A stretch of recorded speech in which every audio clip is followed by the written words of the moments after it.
How should we act when people around us are panicking? And how can we avoid panicking ourselves? Panic gets us nowhere, as it is a state of emotional turmoil, during which our rationality is thrown overboard. So when we're faced with a wide variety of opinions, the strong language of influencers, and decisions based on fear and greed, it can be difficult to find direction and maintain course. But during times of mass hysteria, it's essential to use our capacity for rationality. From a Stoic point of view, our decisions should be based on facts and logic, and our actions have to be in the interest of the common good. In times of hardship, it's not an unnecessary exercise to fortify our minds with philosophical ideas, so we don't slip into the trap of panic.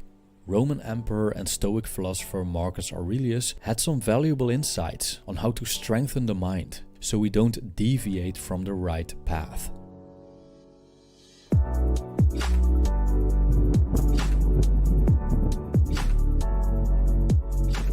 Now let's start with the second question, as it paves the way to answering the first one. How can we avoid panicking ourselves?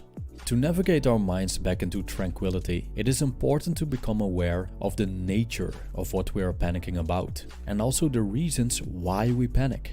In his meditations, Marcus Aurelius mentions that no matter what happens, it is something that has happened before. When we are ruled by the issues of the day, we lose sight of the bigger picture. So what unfolds in a moment may seem totally new and alien. In a way, this is true, because nothing that happens now takes place in the past. However, when we look at historical accounts, we see that they are filled with the same old, same old. Marcus Aurelius shifts the paradigm by pointing out that life is simply history repeating itself. So we could say that we experience the same archetypal storylines over and over again, just with different characters and in different formats. Lost all your money? Your job? Millions of people are going through the same thing as we speak, and have been in the past. Is the world ravaged by the plague? We had the Spanish flu, the Black Death, SARS, MERS. Humanity has gone through many different crises. Individual people have faced a lot of hardship in their lives.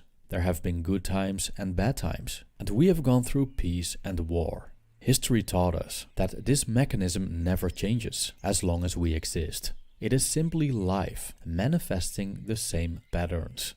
Everything is transient, like yin and yang. So why do we panic when it's just another manifestation of the same? Probably because the thing we panic about disguised itself as something unprecedented. It triggers our fear of the unknown, while in reality it has happened many times before. What's new and scary now will be old and familiar tomorrow. That's because we are adaptable creatures who can change along with the transient nature of the universe. So to keep a cool head when things around us start to change quickly, we might want to repeat the following quote by Marcus Aurelius. No matter what happens, keep this in mind. It's the same old thing from one end of the world to the other. It fills the history books, ancient and modern, and the cities, and the houses too. Nothing new at all. Familiar, transient. End quote. All comes down to seeing things as they are, as much as possible, and doing the right thing based on rationality and not based on fear. Thus, in a crisis, we ought to prepare, but not overdo it, especially when it undermines the community. Marcus Aurelius emphasizes repeatedly that we should work together and act conformably to our own nature and the nature of the whole. Or, as he puts it, to do what the community needs done. When we panic, we are often inclined to act unintelligently and in ways that only make things worse, or overlook the things that actually need to be done. That's why it's essential to keep calm in the face of adversity, because if we don't, we can screw things up. In the case of a virus outbreak, for example, instead of trying to be the hero of the day, it's probably much better to simply stay at home. Also, we may want to keep in mind that the media are companies motivated by profit, so they recreate and inflate reality by constantly focusing on certain topics that attract attention. When we expose ourselves to the media all day, we become deluded, because we start to believe that there's nothing else going on in the world besides disaster, and this is not true.